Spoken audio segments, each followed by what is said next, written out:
L'affaire de la photo du sélectionneur national Jamel Belmadi en train d'utiliser son smartphone à des fins privées ne passe pas.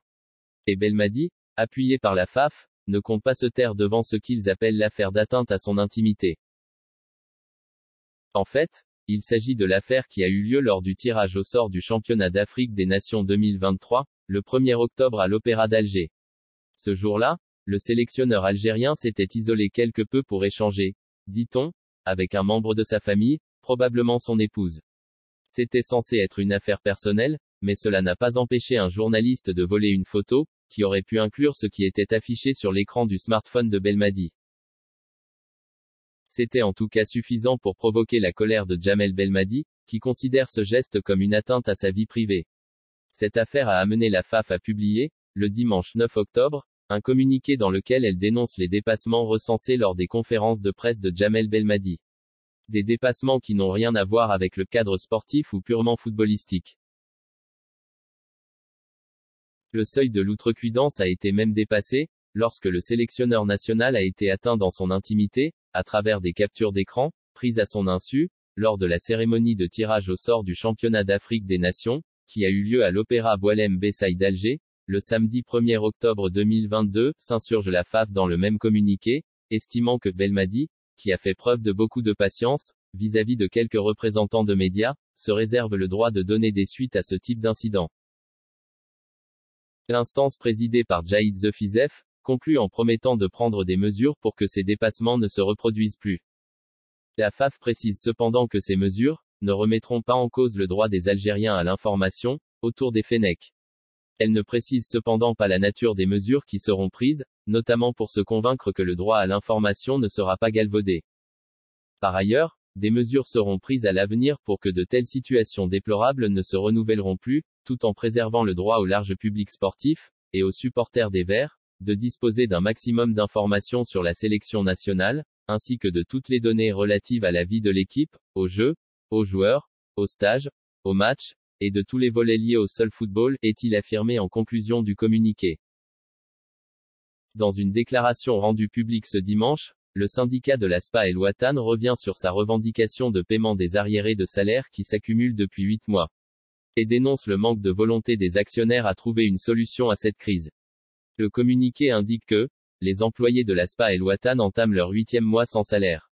Ayant repris leur mouvement de grève depuis le 16 septembre dernier, après l'avoir suspendu un mois pour offrir une autre chance à l'employeur, de proposer des solutions à la crise, les salariés voient leur calvaire durer bien au-delà de leurs prévisions les plus pessimistes, et au-dessus de ce qui peut être supporté en termes économiques et social. Après avoir vécu un mois de Ramadan et 2 Aïd sans revenus, ils viennent de faire face à une rentrée scolaire qui a fini par achever de malmener financièrement et psychologiquement les moins vulnérables d'entre eux. Pendant ce temps, l'employeur demeure incapable de saisir la gravité de la situation, et de prendre concrètement ses responsabilités. Aucune perspective n'est aujourd'hui proposée aux travailleurs, en dehors de l'exigence insensée, voire indécente, de faire travailler des employés sans la garantie d'un salaire, et sans l'engagement sérieux de pouvoir un jour honorer les impayés. Le syndicat d'entreprise autour duquel sont regroupés les salariés, est de plus régulièrement accusé de chercher à tuer l'entreprise, alors que celle-ci paye aujourd'hui des approximations manifestes en matière de gestion, dont la direction de l'ASPA assume seule la responsabilité. L'opacité et l'absence d'initiative continuent à être la règle concernant les choix et les options de la direction, alors que la situation a atteint un seuil de pourrissement, qui impose de reconnaître l'échec managérial et d'en tirer les conséquences. Le comble de la cécité et du mépris a été atteint il y a plus d'une semaine, lorsque le premier responsable de l'entreprise s'est adressé aux salariés grévistes, rassemblés en un sit-in spontané, pour leur intimer l'ordre de dégager. Le « foutez-moi le camp d'ici », lancé à la face des employés dont beaucoup ont passé plus de 25 ans de leur vie à faire le journal, et à lui assurer la notoriété et le standing qu'il a acquis, reflète on ne peut plus clairement l'état d'esprit d'une direction, décidément incapable de concevoir sa mission, en cette phase décisive, en dehors de la défense des intérêts des actionnaires. C'est dans cet esprit d'ailleurs, qu'est commis au quotidien ce coup de force consistant à faire paraître le journal, sans la rédaction qui le fait tous les jours, depuis au moins une vingtaine d'années et au mépris des textes, qui codifient le droit de grève. On préfère ainsi faire sortir un quotidien à 90% alimenté par les dépêches d'agences de presse, en prenant le risque d'aggraver encore plus la santé financière de l'entreprise, et d'entamer la crédibilité du journal construite au prix d'engagements assidus, et de sacrifices consentis durant de longues années, plutôt que de se consacrer à dépasser l'impasse actuelle. S'il fallait une autre démonstration de l'autisme et du déni, dans lesquels se mure obstinément la direction de l'ASPA El-Watan, la déclaration qu'elle vient de publier ce 9 octobre, à l'occasion du 32e anniversaire de la création du journal, est pour le moins éloquente. Le texte fait l'impasse sur le mouvement de protestation, mené par les travailleurs depuis près de 4 mois, et réserve l'exclusivité du mérite dans le parcours de la publication au seul fondateur. Les salariés d'El-Watan auraient aimé célébrer ce 32e anniversaire, dans d'autres circonstances autrement plus sereines, que la grande désillusion qui les frappe.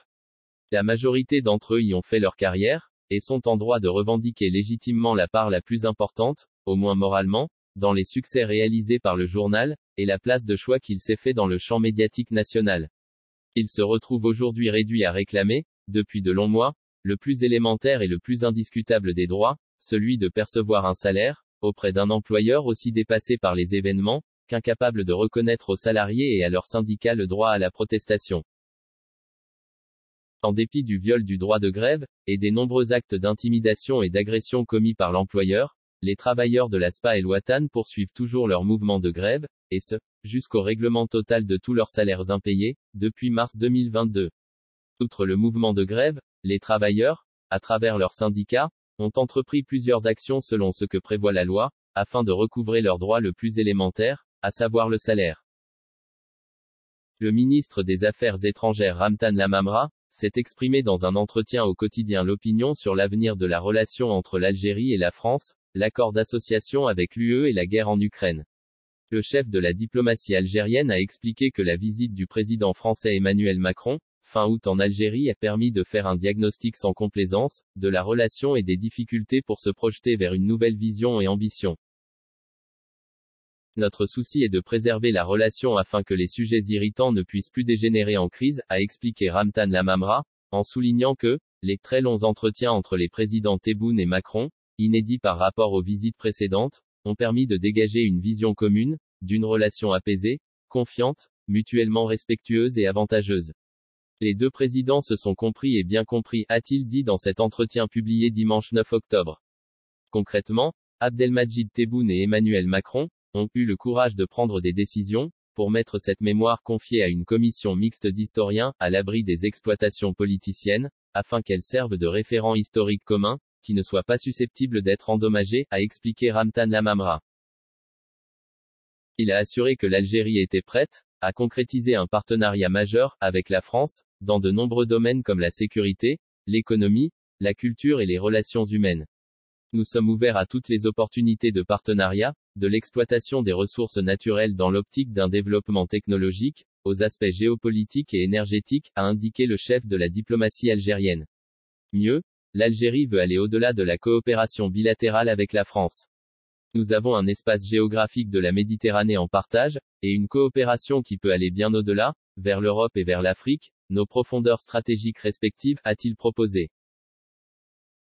Dans la foulée, Ramtan Lamamra a clairement dit que l'Algérie n'était pas satisfaite de l'accord d'association avec l'Union européenne, parce que ce dernier n'a pas tenu ses promesses. Il a indiqué que le président Tebboune l'a rappelé aux dirigeants européens, Emmanuel Macron, Mario Draghi, Charles Michel, lorsqu'il les a rencontrés. Lamamra a critiqué l'UE qui, lors des négociations initiales, n'a pas voulu tenir compte de la volonté algérienne de remettre à niveau son industrie, au sortir de la décennie noire. Il a ajouté, toujours dans le registre des critiques, que l'accord d'association Algérie-UE n'a pas permis non plus de recueillir l'afflux d'investissements espérés au bénéfice d'un codéveloppement. Nous attendons aujourd'hui de bâtir un véritable partenariat stratégique, loin de toute vision techno-étroite, a-t-il dit, en soulignant que l'Europe a l'occasion de se positionner dans un ensemble dynamique et prospère, qui pèsera dans le nouvel ordre économique de demain. Outre les relations franco-algériennes et l'accord d'association Algérie-UE, Ramtan Lamamra a été interrogé sur la position de l'Algérie, par rapport à la guerre en Ukraine.